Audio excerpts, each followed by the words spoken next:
Welcome back, everybody, to the podcast. We've got the amazing Kelly Lundberg in here today. She's an amazing personal branding expert, which helps for CEOs, entrepreneurs, online and offline, to grow their brand. So thank you so much for joining in for the show. I'm super excited about where this podcast is going to go. As always, don't script it, so it's going to be very conversational. So could you introduce yourself and say a quick hello? Well, I think you did a perfect intro from my bio on Instagram. That was literally word for word.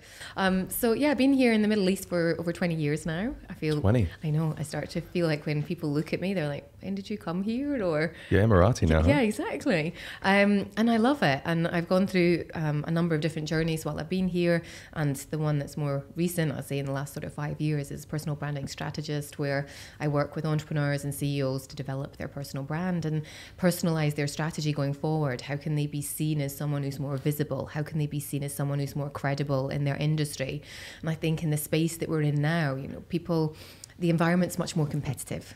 And I think that people really need to stand out. And how do they do that? Because you're not just competing with people in this market or in your market, in your hometown. It's so much bigger now. And COVID and the pandemic has really brought that to forelight, really.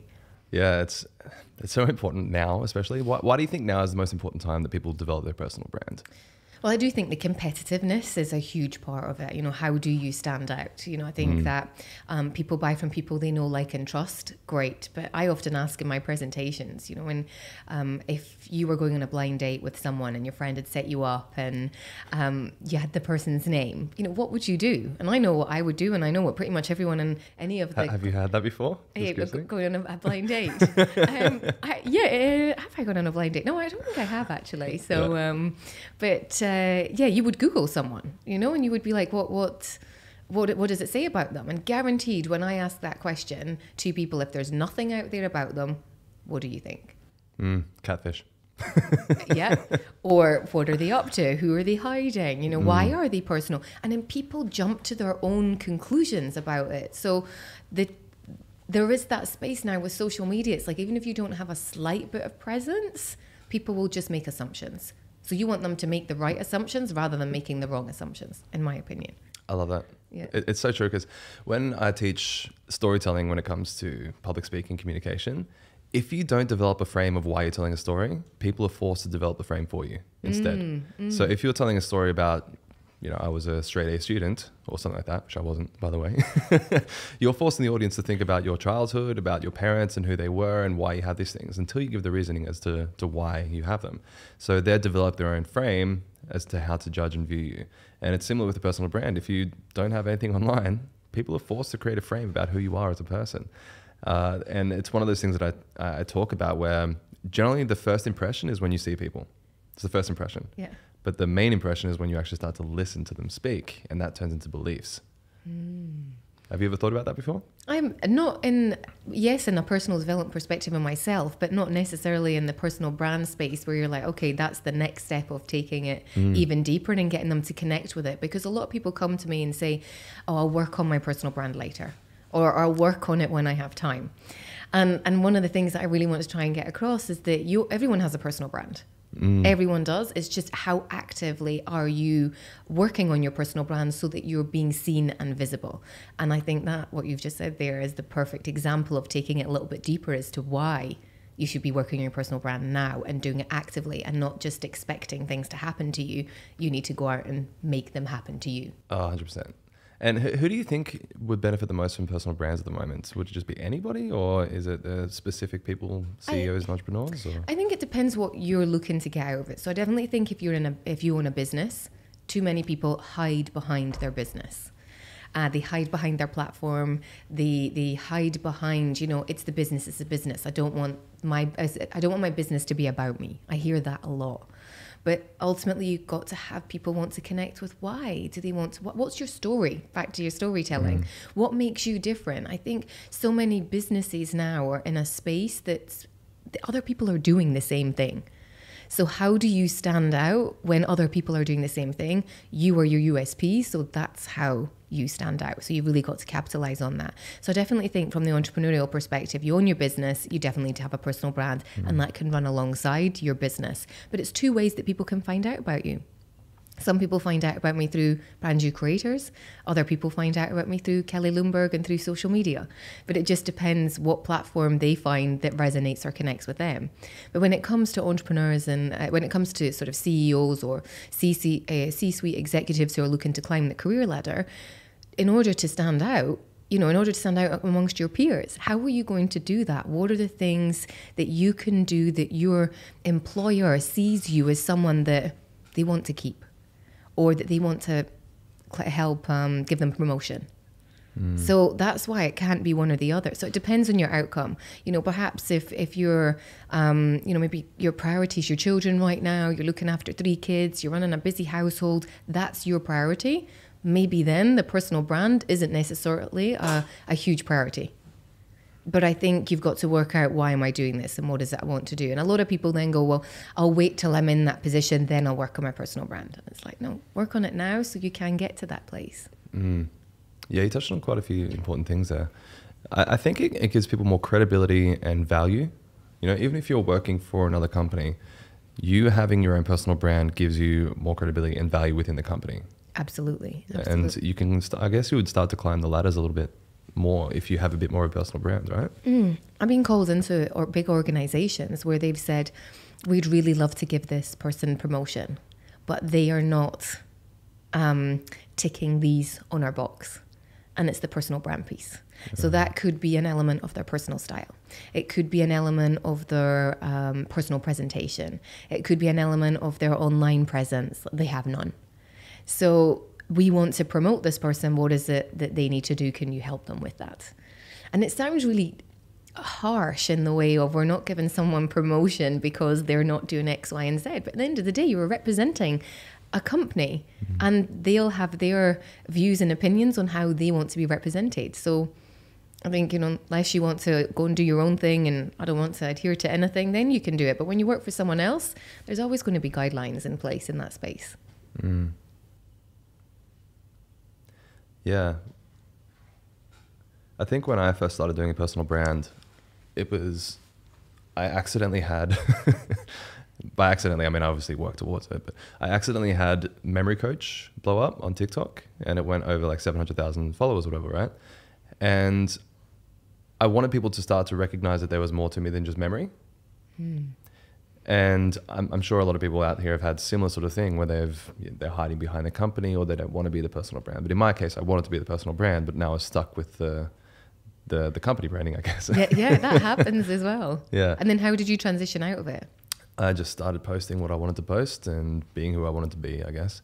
And actually I had TikTok, I noticed it now says my name instead of Memory Coach, which I was like, happy accident, thank you. But it was a lucky sort of thing there. But I think, what would you tell to people who are, already kind of forced into the company brand and they want to start pushing out into their personal?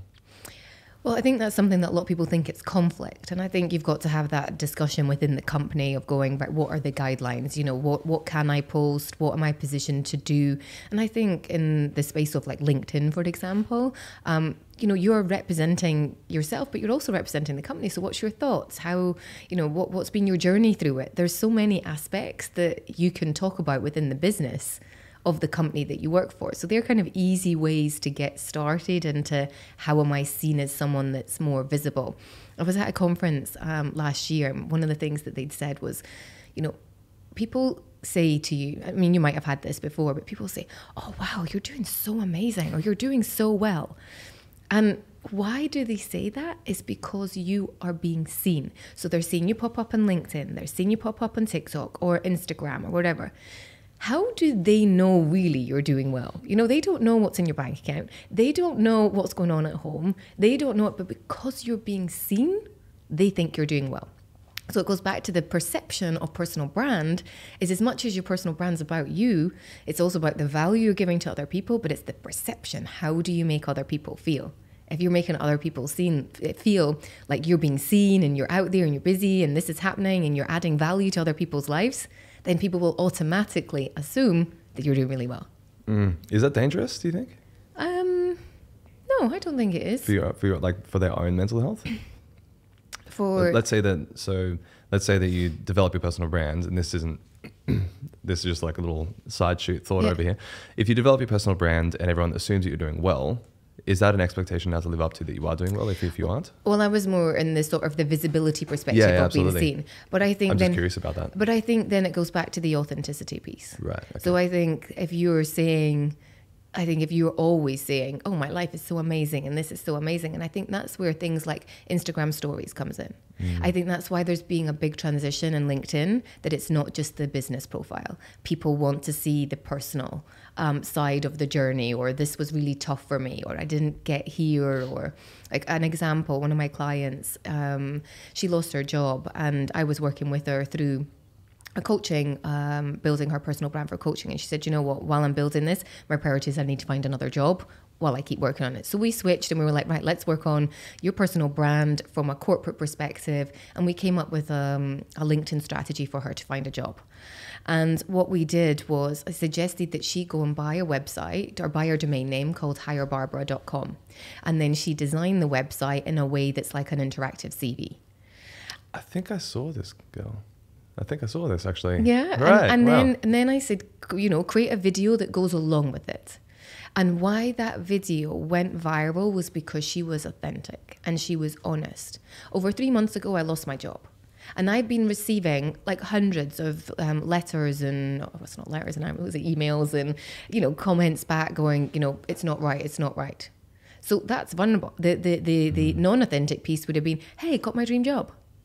Very true. So I think that there's that piece of, back to telling the story, is what's the backstory. If you're constantly saying my whole life is perfect, people are going to say it's perfect. And that's where I like Instagram stories, where I can then share with those that are choosing to follow me, hey, this is what life's going on like. This is what happened this week. Do you know what was a bit tough? Or this was brilliant. So I would say that comes down to the person, and it's how comfortable are they about being real. Open and vulnerable. Yeah. I think that's something I definitely had a problem with in the past, because living in Dubai, everyone has this beautiful dream, luxurious lifestyle. There we go. And when I started doing social media or whatever, I found it difficult to be open and vulnerable on it and actually tell any sort of authenticity piece with me. Now I find it a lot easier because I do it from the stage and really have to get deep and dark into it. I completely understand where you're coming from. And, you know, I'd spent 15 years in the fashion industry. And in the fashion industry, it's, you come, I don't know, it was just this, you have to be seen at this party and, you know, you have to wear this outfit or this brand or, oh, you're wearing high street, you know. There was very much an air of, even what you want to say, like, just non-inclusivity maybe is something that you could say. And I felt maybe I could never actually be me. And that transition to go, do you know what? No, I sold my styling agency and I was like, what is it that Kelly wants to do for the next 5 years, 10 years, whatever? And it was bringing the elements of the style, which is a huge pillar in my personal brand strategy of how you present yourself, how do you come over? But there's so many other elements to that.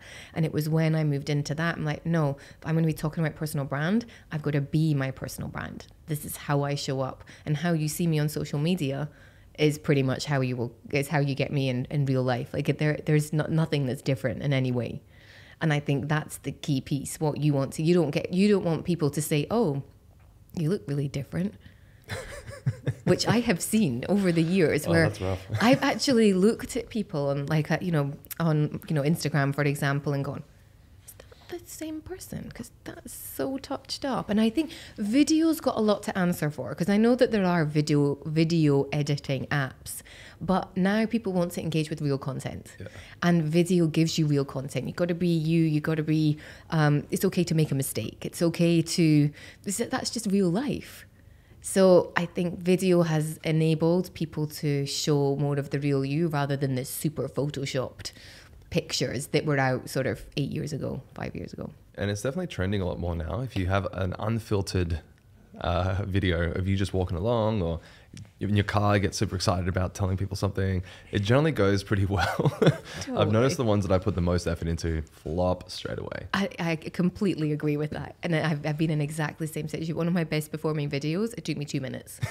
Same. One of the worst performing videos was one that took my editor, I think, like 3 days to do or something like that. Not quite, but it was hours it took her to do. And we're like, that just You're like, this has got to be awesome. And it does nothing. Which just goes to show, I don't know if it's the algorithm or just people just know when you do it. It's just you. I guess it's because it looks like ads now and people just don't want to be sold to anymore. Then when it's like open, raw, real, authentic, it's like, yeah, I connect with you. Yeah, I think the interesting point is, can you go too far the other side? Yes, I guess so. And I think that, with anything, there's the balance, be honest, be real. But it's also the perspective of going, well, this is great, but life isn't always rubbish. Life isn't always great. What's the great days? Share them because people believe them. And then on the days or the moments or the things that didn't happen, share them because then people will believe that as well. I find it so interesting, just as another side thought. So I'm getting super distracted with all these potentials, but just that we get so interested to watch other people's lives on a day-to-day basis. I think that just goes down to generally people are nosy. I guess so. People, I think, cutting all the lines away, people are nosy, but I also think people want to know, are they like me? People want to know if there's that little bit of relatability. Oh, I like that. Or, oh, I've worn an outfit like that. Or, oh, I'm inspired by that. I think people want that little bit of relatability because it makes them feel better. I know I do. Yeah, for sure. When I look at things or I see someone speak on stage or whatever it is, I'm like, wow, that's inspired me. I want to do this. So I think, I think that's the reason why. Yeah, connectivity.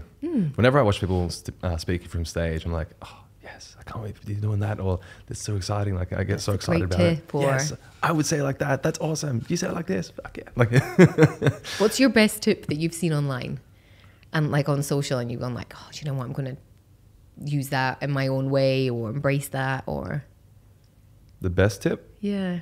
Or something that's just you've seen.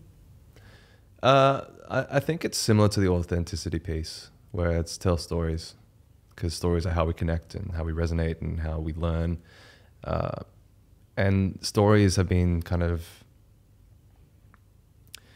traversing each medium that I use, where it was like memory training, or if it's life coaching, or if it's habit change, and if it's public speaking communication, it's stories are generally the linking point towards all of it.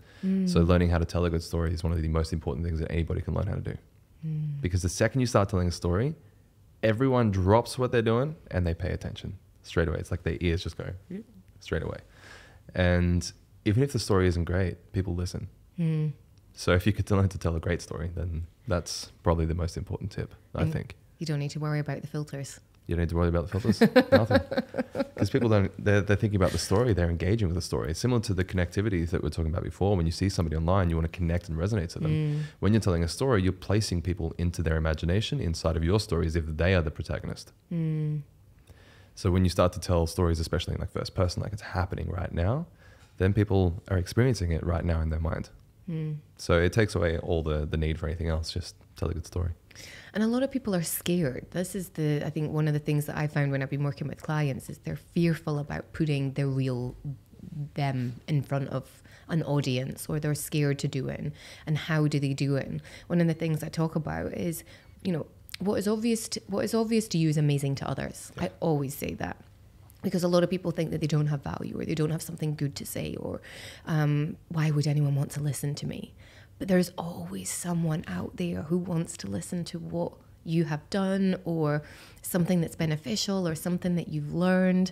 And when you take away the fact that it's coming from, that you don't want to put yourself out there because it's fear-based, but when you start thinking about it's for the other person and put yourself into the serving position, that I'm here to serve that person, that one person who wants to listen to the one thing, then the fear goes.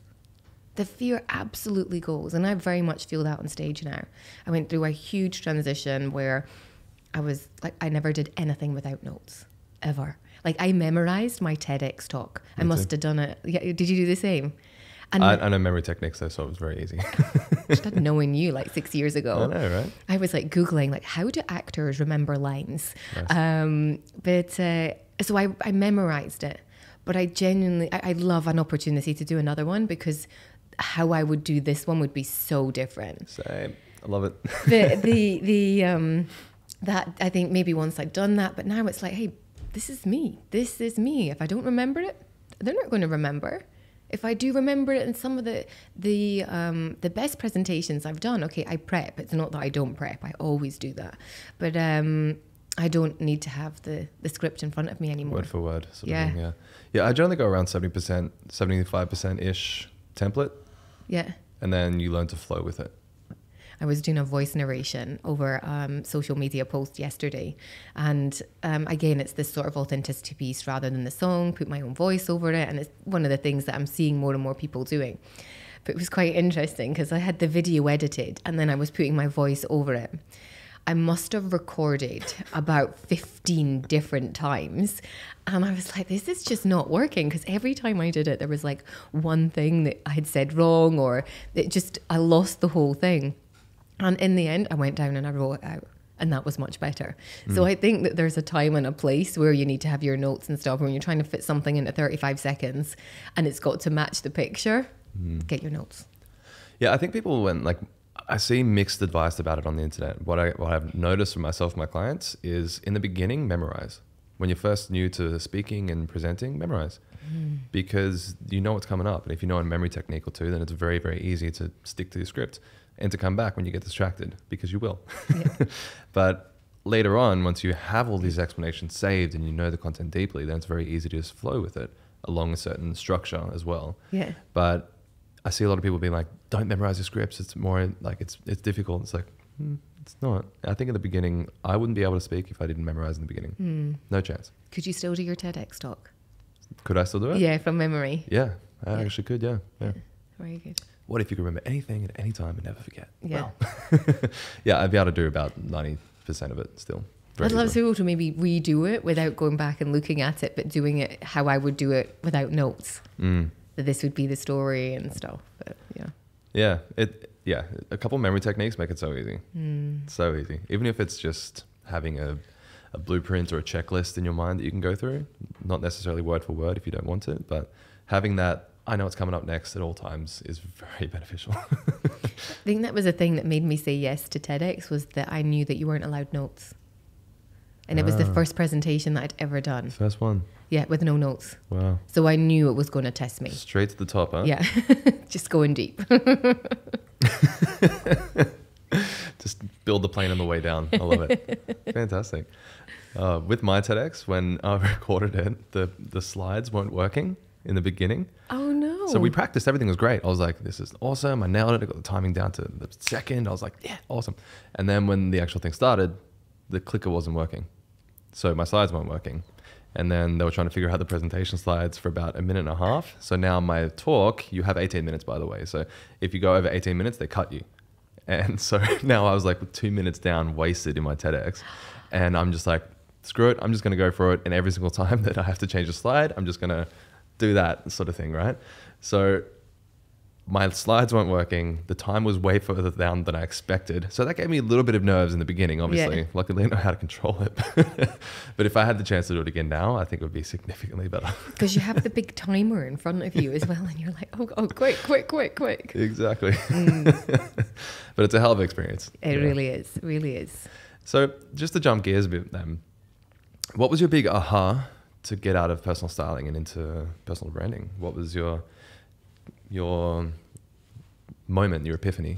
I think there's only so many times that you can shop around Zara and visit Bloomingdale's, and I say that in jest and fun. I'd done it for 15 years. Yeah, I absolutely loved it. I really did. So much so, I quit. Yeah. Well, I think what started happening was I knew I had a lot of knowledge, so I wanted to package it for fashion stylists. So that was sort of the next part of the journey was, okay, so I sold the business and I actually started mentoring fashion stylists before I actually sold the business. So I was kind of running two businesses. I had my personal styling agency, and I had an academy where I was training stylists. And my take on training stylists was very much around the business element. I always felt that so many people that wanted to go into fashion in particular saw the glamour of fashion, but didn't apply the principles of business. And I believe that was why I was a really successful business owner and stylist, because I applied the principles of business. It wasn't just a hobby. It was a career that I absolutely loved, and worked with the best people and some fantastic clients, traveled the world. Like, once you've ticked so many things off that you're like, I want to style celebrities. You know, I flew to New York with a client. We wedding dress shop. I flew to Saudi. I've worked with royals, like all of that kind of thing. It's then, what do you do next? What's then going to satisfy you in your career? So started mentoring fashion stylists. And then over a period of time, I would say I saw a lot of them, if I'm really honest, not embracing necessarily, and this is general in calls, not necessarily the clients that I worked with, didn't embrace the full business side. They still saw it as, oh, I'd like to see this as, you know, earning a little bit of money. And it's like, well, it'll earn you a little bit of money as long as if you just keep putting a little bit of effort in. And if you want to make a business out of it, you absolutely can. It's an incredible career.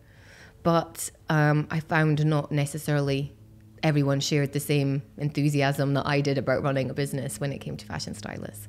And as I was starting to, and I'd been building my personal brand since 2000, consciously, since 2011. And someone came to me and said, you know, can you help me do what you've done? Actually, she asked me to help her with her TEDx talk. That was the first person. And there was other things off that. She's like, I really want to create this, and I want to do this, and I want to do that. And I was like, I've got all that knowledge. That's the next level of where I want to take things. And I love working with those that have got a business, but it's want to elevate it to the next level. And that's where I started to find, okay, all this knowledge that I've learned running my own businesses, selling them, growing my personal brand, running them alongside, I can package this into something that's completely tangible, which is now personal branding, which 3 years ago, maybe even 3.5 years ago, 4 years ago, people didn't, although personal branding's been around, 25 years, I think, the concept of it, I think it's only really been a newer thing in the last 2 years. It was never really accessible to the average person in the past. Now it is. You know, before it was reserved to celebrities and high-profile people. Yeah. But now anybody can have a personal brand and should have a personal brand. Yeah, absolutely. And I found there was so much more motivation when I was working with clients that maybe already had a business, because they're like, I really want to, you know, increase my bottom line. I want to increase my impact. What are the strategies that I can do? Okay, so here's a personal branding strategy that's going to help you become more visible, that's going to attract more clients, or it's going to help you get the job you want. And then ultimately, they were much more committed in the process, in my opinion.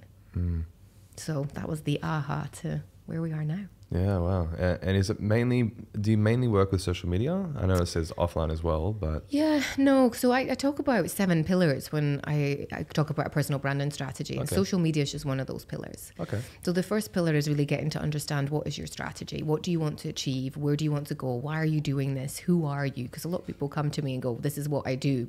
And I'm like, yeah, but this is the message you're putting out, that they don't correlate at all. Okay. So that's the sort of the first pillar of getting clarity there.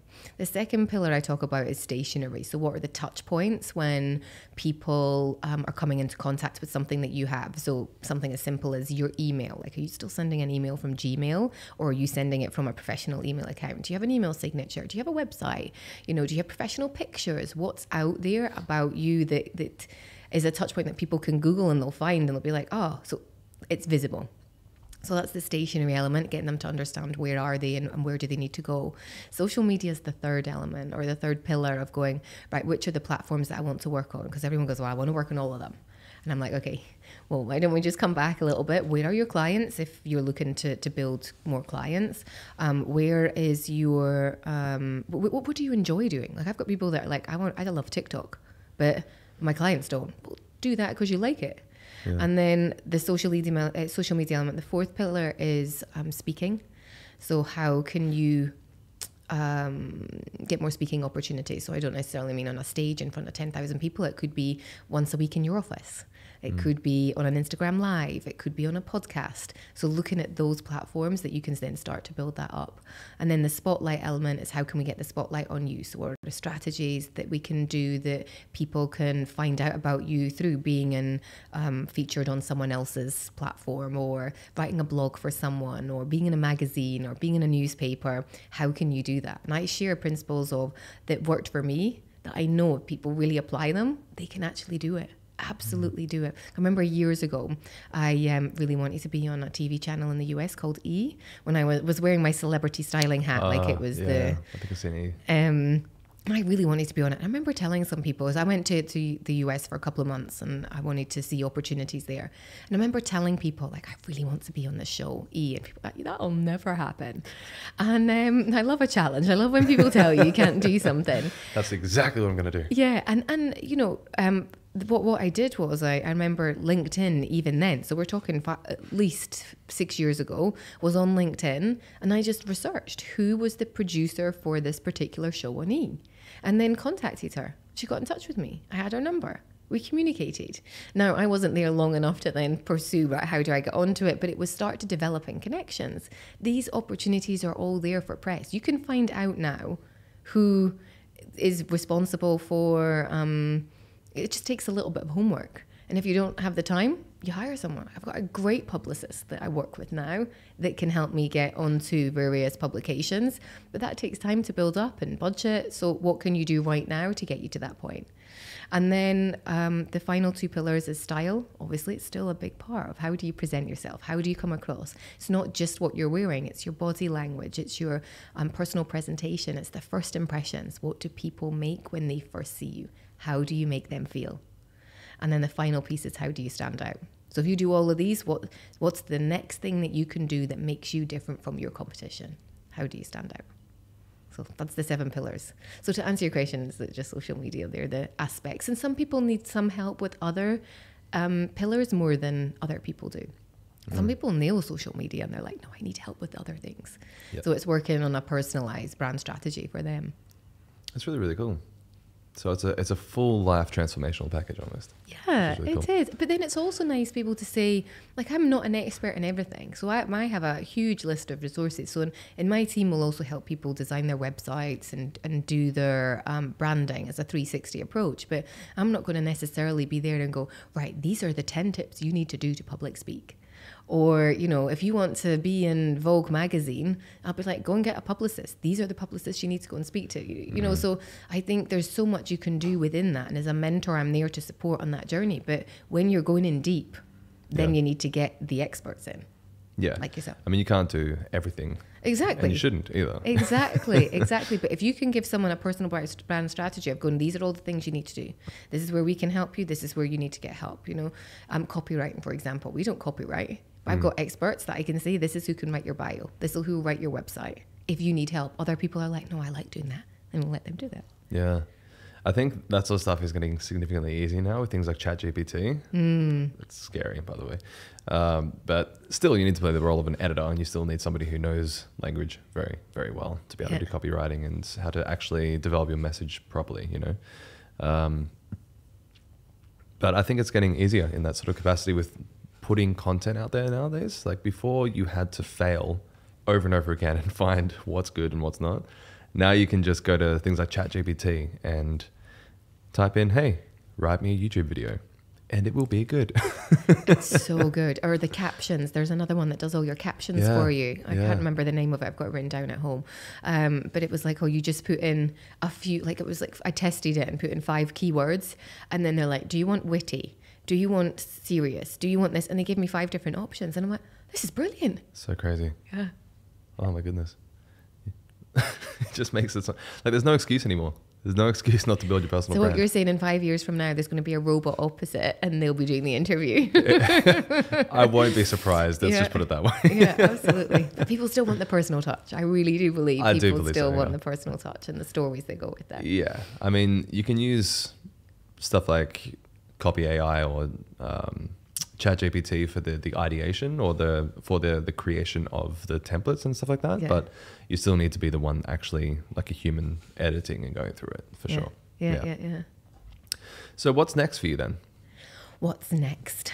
So this year in particular, one of the things I really wanted to focus on was getting systems, a really good system in place. I think as we've grown, I think they can often be something that's left behind. And it's not something I'm creative and I love people. And then you can sort of do all the things you like doing. And it's like, no, I need to go back to doing the things that I don't necessarily love, but I know they're going to really impact my business. So that's one of the things that I'm working on currently right now in the next 90 days. I've joined a mastermind in the UK. So this is something that I've wanted to do for a while, is be part of a community of business owners and entrepreneurs to that are just scaling their business, but different contacts, different connections. So I'm really excited about that. Those are invaluable as well. So never been part of one. We've got 4 meetups in the UK over the next 12 months. So Cool. yeah, we'll see about that. And then I've got my book. So I've got a half-written book that I've said, no, 2023 is my year to finish that. So ChatGPT. yeah. Here's the words, finish it for me. But wow. Those are the sort of the key things. And then to continue to grow, serve. I love the speaking on the stage, so to continue to do that. But that's the sort of the trading time for money, but that's the piece that I love.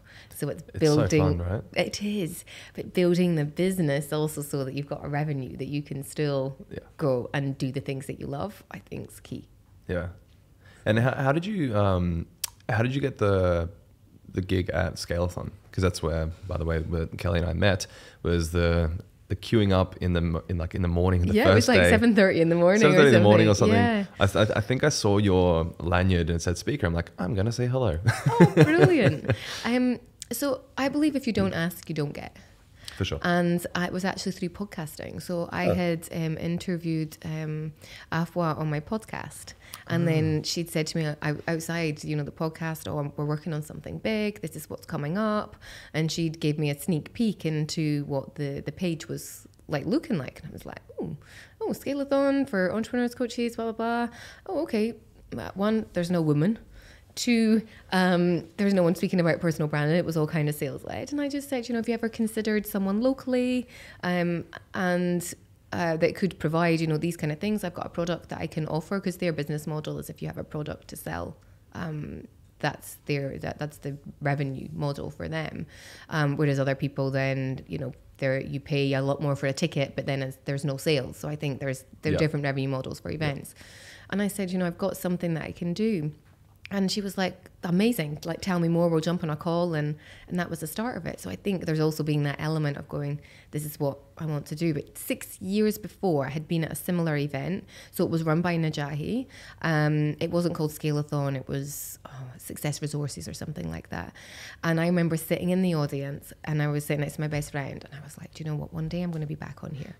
I'm going to be back on stage. I was like, back on? I'm going to be on it. And she was like, okay. But I was a stylist and I didn't have a model or a product that I could stand on stage in front of 600 people and go, this is what I can help you with. This is how I can help you. This is how it's going to change your life. I didn't have that. So 6 years later, I was standing on the stage and there we were. So you don't ask, you don't get. I remember having that similar sort of experience when I first went to Tony Robbins. Which one did you do? I've done about 4 or 5 of them now. Yeah. Which has been your best? They're all very different. I think that UPW is very electrifying. There's like 14,000 people in a stadium and it's big lights and it's really high energy as well. But the one that really is somewhat life-changing, I would say, is Date with Destiny. Where did you do that one? I did this in Cairns, actually, in Australia. Yeah. And it was actually really funny. So I think there was about 2,000 people, something like that. There's about 60 groups. I don't know how many people in each group, but anyway, the way you meet your accountability buddy is you look around your group, and when you lock eye contact, you have to do that like 2 or 3 times. When you lock eye contact with somebody consistently, then that is your accountability buddy for the 6 days, right? And I saw this guy, and I was like, I don't like his vibe in the first, right? We re-lock eyes for some reason, right? And he comes over, he's like, hey man, I'm Solly from Dubai. I'm like, how do you know I'm from Dubai? He's like, no, I'm from Dubai, right? And I'm like, seriously, in Cairns, Australia, there was 3 people from Dubai. We got in the same group, and then it took us 3 days to ask where we live, because as a guy, you take time, you don't care as much. If you're 2 girls that were like, oh my God, we're from Dubai, you'd know your favorite hair salon, nail stylist, nail technician, I don't know the names. And anyway, we're like, so where do you live? This location. And he's like, are you joking? We were literally living in sister buildings in Dubai. Way. I love that. And it just became like one of those things. We became good mates afterwards, and we've stayed in touch for maybe, I think it's 7 years or something now, like from Tony Robbins. But it just shows that these events that you go through with Tony Robbins, you get what you don't expect, and it kind of pulls you apart and puts you back together in really, really interesting ways. Have you done Tony Robbins events as well? Yeah, I did UPW. I've coached for many years with them, and I did UPW in Palm Beach. So 2 UPWs? One UPW and one Date with Destiny. Date with Destiny, yeah. And we had maybe 5,000. And I remember exactly the same accountability, because I'd actually was on the plane, I think, with someone else who was from Dubai, who knew I was going, because I'd made it public on social media that I was going, and then they'd message, oh, I'm going as well. So I was like, oh, when they said accountability buddies, I was like, well, we'll be accountability buddies, but Tony's having none of that, and fine. And interestingly, I'm still friends on Facebook with the girl that was my accountability partner. She still comment on stuff and everything. So they're such cool events. Honestly, I want to go to one next year. If there's, I actually checked about 3 months ago, and they're all sold out. So really, yeah, no, really good. Yeah. In terms of learning, right? So you said you joined this mastermind and you do Tony Robbins and stuff like that. How do you think that's impacted you in your business over the past, let's say, 5 to 10 years? I couldn't even put any words into how much it's impacted me and my business and who I've become.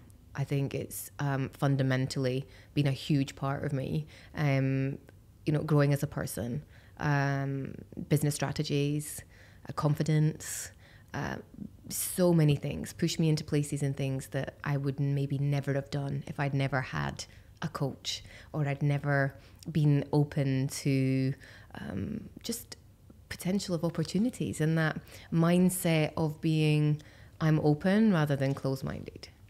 And I remember the first person, because it was actually Tony Robbins that I first got into. And this kind of gives away a little bit how old I am, but it was cassettes. You're 21, right? Yeah, totally. Yeah. Give me cassettes. And this guy was like, you should really listen to these. And I was like, I don't need a self-help guru. Like, my life is fine. And I am perfect how I am. Totally. And it was an ex. So obviously, and he was like, I think you could really do with this. And I remember one day I was like, do you know what? I'm just going to listen to it. And I was like, oh God, this is amazing. Like, how have I not kind of really put the 2 and 2 together? So the first personal development book I ever read was The Magic of Thinking Big. Oh, nice. And I loved that. And I was cabin crew at the time when I read that. So that kind of really sort of was the first book that opened my mind to, oh, wow, maybe I was just starting business or something around. I was still flying, maybe doing a bit of both. I was like, wow. So maybe there was a little part of me that on the mindset was starting to open. But when this ex-boyfriend was like, here, you should listen to these cassettes, I'm like, I don't need these. And then maybe in a dark moment, I was like, okay, I'll just listen to them. And it was brilliant. Like the best thing I ever did. And that was the start of my personal development journey. Amazing. And then when I think about now, what I've spent on, the whole piece, like I never see it as I've spent that. I just see it as it's a huge investment in me. Huge, yeah. And it's stuff that I still tell clients now, all these years down the line. I'm like, okay, what about this? Or applying this. There's still principles, strategies that have made me who I am that I know will help them. So 100%. I can't understand why no one would want a coach, or no one would want a mentor, or no one would pay to invest in themselves. Like that's the best investment. Yeah, even as a coach, I have coaches. I've just signed up for another year-long program, which is I'm super excited about. But I finally stopped saying that I know something. Where in the past, I was like, let's say I was learning habit change or goal setting or something. I'd get to the point where I'm like, I understand how to do it. I'm like, I get this. I know all of it. You all need to know how awesome I am now. I've finally gotten to the point now where I'm like, I know nothing, but I can probably help you a little bit. Keep learning. Because every single time you start to learn a new skill, you think you're good, and then you realize how much you don't know. And I've seen this pattern enough times now that I recognize there is so much left to learn. And even though, let's say that I might be in public speaking, maybe, I don't know what a 10 would look like, but let's just say 6 for, I don't know, number's sake. Other people are at a 1. So I can get you to a 6 at least. And then in the future, I'll be a 7. And then I can still help you get higher and higher and higher, right? So I finally stopped getting to the point where I'm like, I know anything, and there's almost so much left to learn. And with that, you can help so many more people that are just beginning their journey, or they're intermediate, or even they're advanced. And they've still got mastery to go. And then what's above mastery? There's still people that are always better than you, which is humbling and beautiful. Absolutely. One of the things I think it's also really important to have a coach or a mentor. That not always the same one's going to help you through the whole journey. So know, like, what is it that I'm struggling with, or what is it I would really like help with? And then, you know, I've had various coaches and mentors throughout the 20 years that have been right for that particular time. And last year, I think it's been really quite interesting, where I worked with a mindset coach on various aspects. But one of the things we covered, which was a little bit of a relearning. So when you're talking about, rather than going, I know everything, it's like, wow, relearning everything, was fake positive. Oh, yeah. So, which I think also brings nicely back to where we started with the authenticity and the being real. And I think that there was areas that I was slightly challenged with, where I was like, well, I'm doing everything right. I'm doing everything that the book says. You know, I'm getting up at 5 a.m. I'm meditating. I'm doing this. I'm journaling. Blah, blah, blah, blah, blah, blah. But this isn't still working. And it's like, well, you're trying to, one, control a situation. That's not meant to happen. But also it's this kind of, when people would ask me, how you're doing, I'd be like, oh, amazing, everything's brilliant. And then there was not the self-honesty part of going, actually, do you know what? Today was really tough. This was hard. Or I really learned this. And I think that for me was a really profound learning last year. And that was a bit of a relearn, because for so long it has been, you know, be positive, be positive, be positive, which is a little bit kind of Tony. Yeah, you can do this. You can do this. Yeah, but even he says that he had dark times, you know. Yeah, I think I saw a post the other day. It's people practice emotional distraction and call it a positive mindset or something like that. I think it was where it's you're neglecting how you actually feel and just pretending to be positive. Yeah. And yeah, it's not helpful. It's not. Yeah. You know, it comes back to that. You're learning a new skill and you think you're awesome at it. You're like, I can just kick emotions to the curb. They don't really exist. You know, if you want to be awesome, just forget about it and just keep going. But then you start to realize, oh, it's actually probably a good idea to look into these things. Absolutely. And that was a bit of a game changer. And it was a little bit different from what I had been doing for so long, which is always like business strategy. And it's like, no, let's go a little bit deeper. And I think that's the whole thing about investing in yourself, that there's so many areas that you can invest in yourself. And when would somebody know that they're, let's say, not finished with you as a coach, but when they've gone through the section of the part where you've guided them along the way to the point where they're able to go by themselves?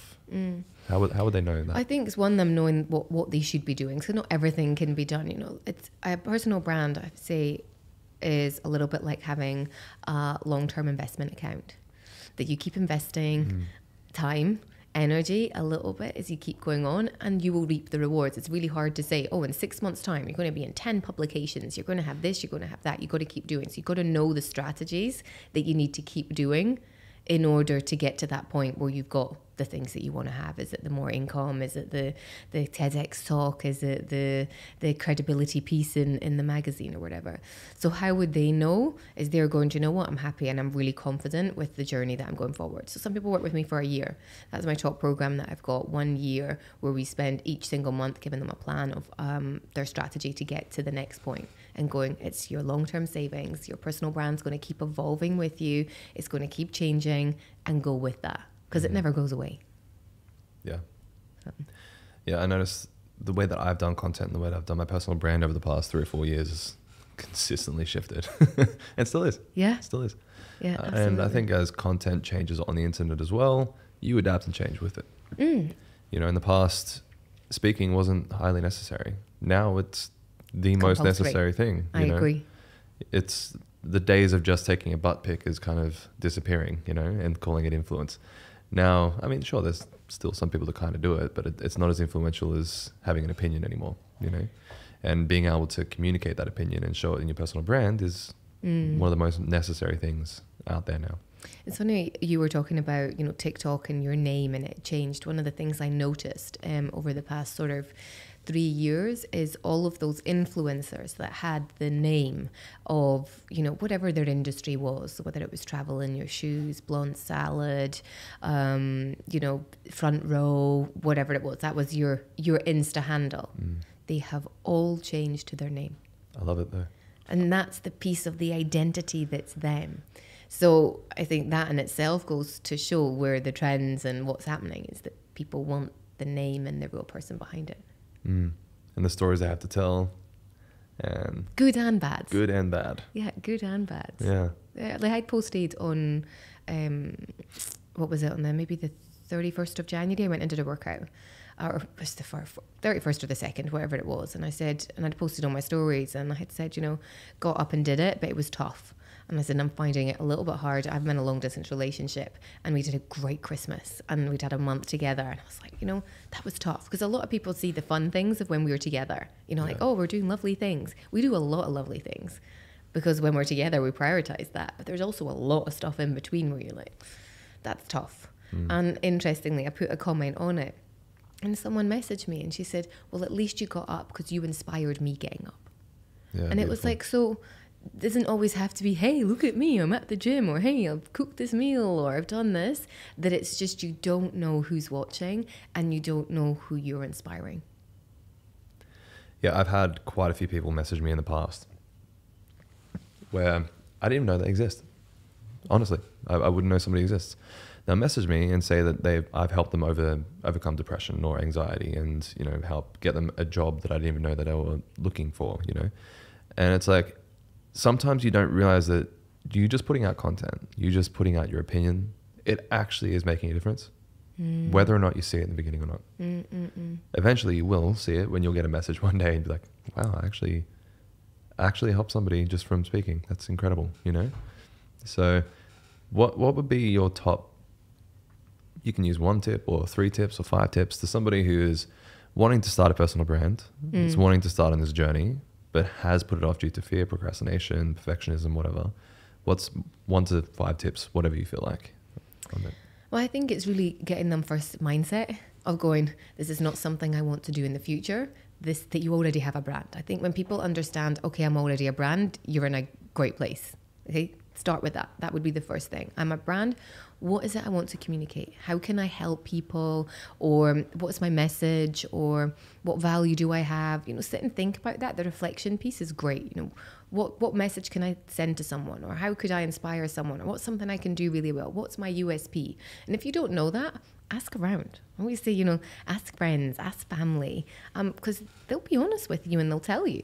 And some of the things you might not like, and some of the things will be like, and whether you choose to take that or not, it's a different story. I mean, I remember when I first started my styling business, I told a friend in the beginning, and he said, oh God, that's never going to work. And I'm like, I'd love to send you my photocopy of my check that when I sold my business, that it did actually work and worked well for 15 years. What's up, Tony? Or whatever. So I think, you know, get other people's perspective on that front. And I think social media, as much as social media isn't your personal brand, it's a great place for you to start. Yeah. So whether that's LinkedIn, whether that's Instagram, whether that's TikTok, whatever it is that you enjoy doing, find a space and it's practice. People are like, how can I get better? How did you get better at speaking? Like 10,000 hours. I cried in my room alone. That's It is practice. And, you know, just committing to it. And I think that's where a lot of people go wrong with it. It's the consistency in anything. Oh my goodness. Gym, relationships, everything is the consistency piece. So continuing to do that, I would say will start to get you on 15 minutes a day, 1 hour a week. Just commit to something that you know is manageable in your diary. I always say my goal is to inspire a minimum of 5 people a day, at least 5 people a day. I don't always know who they are, but if I can start with 5 people a day, then they might tell someone else. Or if that's through a podcast, or if that's them listening to this today, or if that's this, I always go, are you one of my 5 a day? That's one of my goals that I try to achieve. And I don't always know if I do it. And then some other days I get a bonus, like at Najahi, where it's 500, 600 people. And I'm like, okay, maybe it's closer to a couple thousand. I'm not sure. Yeah. Maybe I got a couple of thousand that day then. Yeah.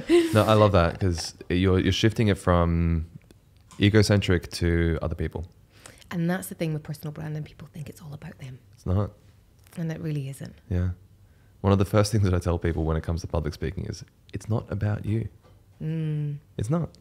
So how do they take that when it comes to a story? Because then you're telling a personal story. So then how do you make the personal story, or how do you interpret that the personal story about them is not about them? Well, the story has to have a point, and that point has to turn to insight. So a story is especially when you're speaking, it's to deliver some sort of insight. That's what stories do. It helps people to learn something. So if I were to tell a story of my, darkest moments or whatever, it's to help somebody who is having a dark moment so that they can say, oh, there is a light at the end of this tunnel. So whatever it is, it's not about you. You have to tell the story in a way that's emotional, and you have to get into it like you're acting almost, so that the other person can feel it, so they can actually feel hope and inspired to do something afterwards. So your story still isn't about you. It's about helping the person listening. Yeah. Serving. It is serving. It really is. So that's all we have time for today. So thank you so much for joining in this episode. I loved it. Thank you for all the amazing questions. Now, I could sit here and speak to you for another few hours quite easily. However, we got the timing thing. So that's good. That's good. But thank you so much. Hope you guys enjoyed. There are quite a lot of nuggets. I'm going to be re-listening to this episode quite a few times as well. So hope there's some nuggets for you guys to take away. Hope you've learned something. Kelly, thank you so much for joining in for the episode today. Thank you for asking me to be part of it. It was a pleasure. Thank you so much. Have a good day, guys. Peace out.